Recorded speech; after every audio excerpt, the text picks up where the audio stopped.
अस्सलामुअलैकुम वरहमतुल्लाहि वबरकातुहू। कहानी को पूरा ज़रूर सुनिएगा।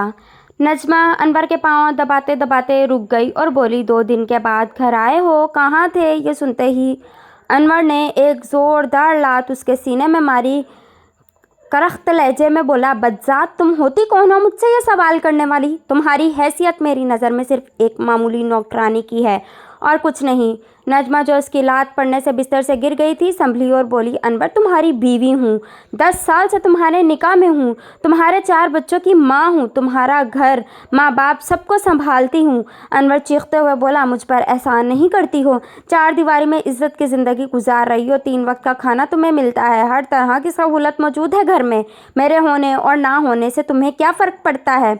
नजमा ये सुनते ही उसके कदमों में गिर पड़ी। फ़र्क पड़ता है अनवर, मोहब्बत की शादी की थी हम दोनों ने, लेकिन पिछले 3 सालों से तुमने मेरी तरफ कभी भी प्यार से नहीं देखा, अपनी बाहों में लेकर प्यार नहीं किया, मेरी तारीफ़ नहीं की, आप कभी मेरे पास एक पल भी बैठना पसंद नहीं करते। बोलो, मेरे प्यार में तुम्हें कौन सी कमी महसूस हुई कि तुम मुझे अपने आप से दूर कर रहे हो? अनवर ने नजमा के दोनों हाथ झटक कर उसको अपने आप से दूर किया और बोला, मोहब्बत और तुमसे मैंने अपनी ज़िंदगी की सबसे बड़ी गलती की थी।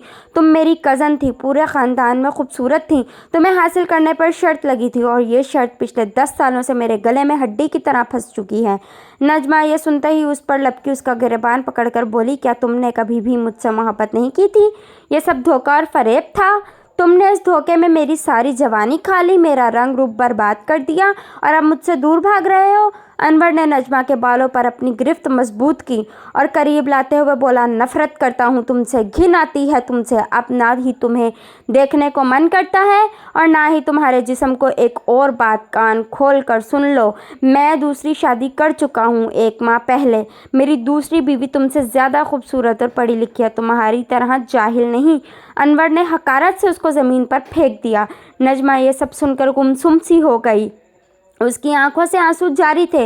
वो बेबसी की तस्वीर बने अनवर को देख रही थी और उसको रोता छोड़कर कमरे से जाने लगा तो नजमा ने उसकी बाजू पकड़ लिया। तुम्हें अपनी 2 बेटियों का भी ख्याल नहीं आया? मेरे साथ तुमने जो किया सो किया, लेकिन कल तुम्हारी बेटियों के सामने आएगा तो तुम कैसे बर्दाश्त करोगे? अनवर नजमा का हाथ झटक कर बोला, मुझे कोई फ़र्क नहीं पड़ेगा, उनके शौहर एक छोड़ 4 शादियाँ भी कर लें। और सुनो, यहाँ रहना है तो रहो, और अगर जाना चाहती हो तो 4 बच्चों को साथ लेकर जाना, और मेरे वालिदैन के सामने कोई ड्रामा करने की ज़रूरत नहीं। ये कहते हुए अनवर बाहर निकल गया। नजमा खाली खामोश कमरे में अपनी किस्मत पर रोती रही, चीखती रही। उसकी चीखों पुकार सुनकर उसकी सास कमरे में दाखिल हुई। उसकी बुरी हालत देखकर परेशान हो गई। उसको पानी पिलाया और पूछा, क्या हुआ तुम्हारे साथ? अनवर ने क्या हाथ उठाया तुम पर? ये सुनते ही नजमा सास के गले लगकर बच्चे की तरह बिलक बिलक कर रोने लगी। खाला, अनवर ने दूसरी शादी कर लिया और मुझसे कोई ताल्लुक़ नहीं रखना चाहता। उसने मुझसे शादी सिर्फ शर्त जीतने की खातिर की।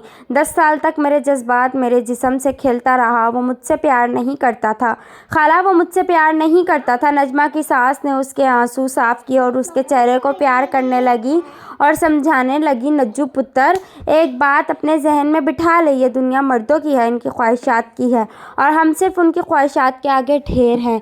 ये जुल्म सिर्फ तुम्हारे साथ ही नहीं हुआ, मैं भी इसका शिकार हो चुकी हूँ। अनवर के बाप ने भी दूसरी शादी की थी, मुझे भरी जवानी में छोड़ गया था, एक नाचने वाली की इश्क में गिरफ्तार हो गया था। मेरी झोली में उस वक्त 2 बच्चे थे। पहले सोचा छोड़ दूं, लेकिन अपने बच्चों की खातिर मैंने ज़िंदगी से समझौता कर लिया, घर से बाहर कदम नहीं रखा। अब वही शख्स मेरे पाँव धो धो कर पीता है, क्योंकि दूसरी औरत ने उसको तबाह बर्बाद कर दिया था। नज्जू पुत्र, मेरी बात मान, सब्र के घूंट पी जा। तुम भी समझौता कर लो। मर्द की मोहब्बत एक उबाल की तरह होती है, 2-4 उबाले आएंगे फिर बैठ जाएगी। अनवर तुम्हारे पास ही लौट कर आएगा, अपने बच्चों के पास ज़रूर आएगा, बस तुम्हें सब्र करना होगा। नजमा ये सुनकर सास की गोद में अपना सर रखकर धड़े मार मार कर रोने लगी। अल्लाह